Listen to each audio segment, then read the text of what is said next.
Hello people, we return with probably what will be another mediocre video. I've got a good one today.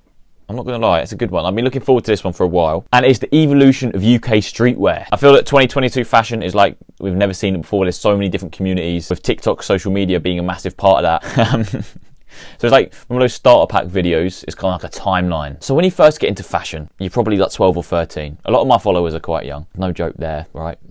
That's not funny. This is the starter pack community. You're probably 12 or 13. You'll have Jordan 1s, but you only buy mids because you don't really know what the difference between mids and highs are yet. You've got a JD MasterCard. You buy hood rich. Your mum buys you hood rich. You look up to people who wear Gucci bags, Armani bags, those little side bags, but you can't afford it. I mean, you know, what mum would spend 300, 400 quid on a shit bag? So your mum comes back, or your dad, whatever, or your nan, with a Champion and Nike Roadman bag. Starter pack is basically trying to fit in, and it's also trying to find like kind of what you're interested in, but it's also mostly about trying to fit in. Like when you're at school, it's at that age where everyone tries to copy what everyone else is wearing just to try and fit in with certain groups and like be popular. Jordan 1 mids are like the holy grail. People worship these when you're like 12 to 13. And if you have a pair of Jordan 1 highs, well, you are like all the pussy in the world, mate. You get everything. Starter pack's fairly small. There's not too much going on. But the next phase is big, which I've called, what have I called it? I've called it the leak phase, in brackets, not quite drip yet. So you're getting older, right? Some of you have access to your own debit cards or your mum's credit card on your phone. You start browsing. You're shopping on places like Boohoo because it's cheap. You don't want to spend much money. You have part-time jobs. You're waitering. You're, I don't know, working at a pub or something. But you're underage and you're young. You don't have that much money. But you're at that age where you have hard decisions to make. Now, the big decision at this age is what you wear on your legs. You have the very, very hard decision if you're wearing skinny ripped jeans or cargo pants. You have to pick one side. They are like the dominant forces, so you have to pick one side. So the cargo pants side are baggy trousers, jeans, blah, blah, blah. No tech fleece. The skinny ripped jeans are the drip. The tech fleeces,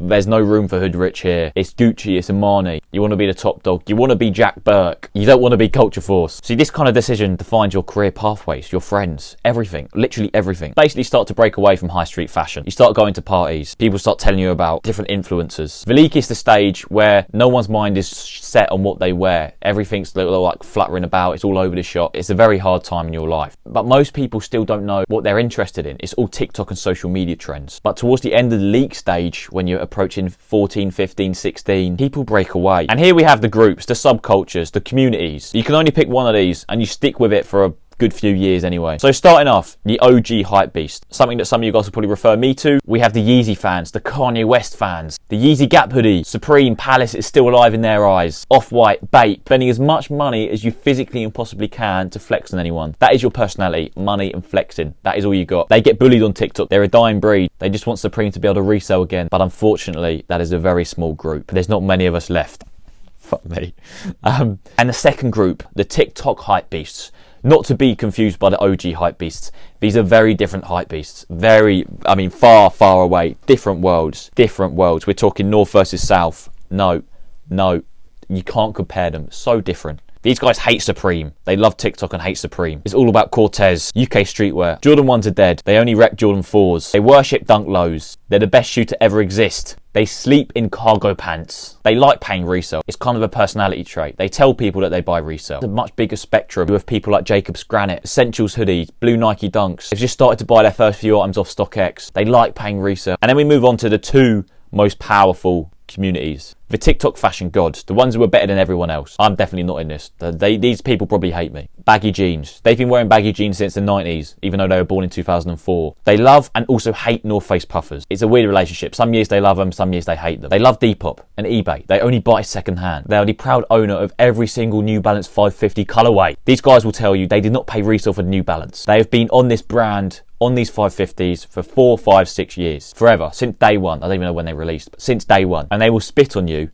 I mean, literally phlegm on you if they see you wearing any New Balance, any dad shoe, if you're not one of them. They live by the mentality that they were wearing everything before you, before me, before us, before the trend. They are the trendsetters of this world. You can't wear Arc'teryx around these people because they own the brand. They're determined to tell you that you cannot wear Arc'teryx without climbing Mount Chiliad. They're trendsetters, they're above you, they're better than you, they gatekeep, and they will comment on every single one of your TikTok/YouTube videos explaining why you do not deserve to wear Arc'teryx and that they're not a hype beast. They are just one level above everybody. They don't like brands, but they will occasionally spend a ridiculous amount of money on a jacket just to show they're better than you and everyone else. And then probably the most powerful communities on this list, and that is the official drip kings, the gods, the top tier, the UK drip lords, the skinny jeans, the Jordan 1s, but only the new ones, nothing old school, new shiny Jordan 1s. No Nike dunks, they hate skaters, they spit on skaters, Gucci side bag, Armani side bag, they will die in a Canada Goose gilet. Stone Island is accepted, but you can't be a part of the football casual culture. It's purely drip purposes only. The starter pack kids, the 12-year-olds, 13-year-olds,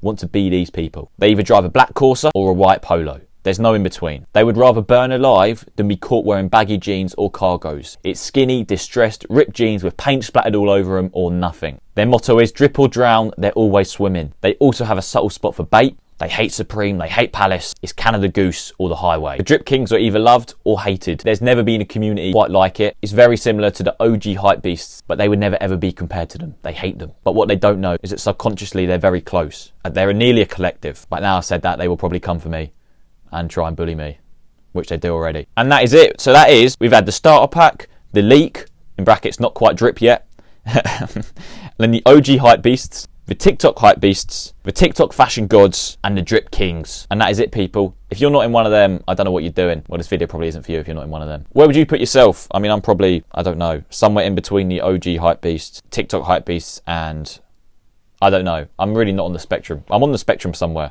Maybe not this spectrum. Anyway, people, that is that. I don't know how long this video is going to be. Hopefully not too long. I don't want to make them too long for you guys because, also myself, I don't want to spend too long editing. But anyway, I hope you guys are all well and hope you enjoyed the video. It's nothing too deep. I'm just messing about with a lot of video ideas at the moment to see what does well and what doesn't and kind of what you guys like. If you do want to see more Culture Force stuff, TikTok is here. I'm always active on that, posting like 2 to 4 times a day. If you want even more Culture Force, fuck, I actually can't speak today. Here's my Instagram.